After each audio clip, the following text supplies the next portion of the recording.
Ito na naman kami. Ulit-ulit. Panganatuyo sa labas. Ito na naman. Mataas na naman. Reset.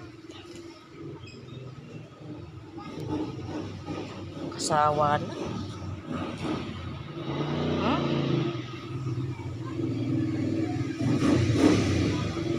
Balik na naman sa dati. Ayan. Reset talaga. Wala pang lugar na to. Kung sinumpa ba ito o ano. Wala namang ulan. Wala namang bagyo. Ayan, no? Ayan na. Pumasok na naman sa likod bahay ko yung ano. Tubig.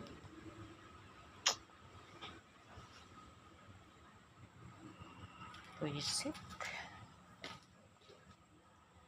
Kaya yung likod, di na napakinabangan. Di na maayos-ayos eh. Lagi na lang may tubig.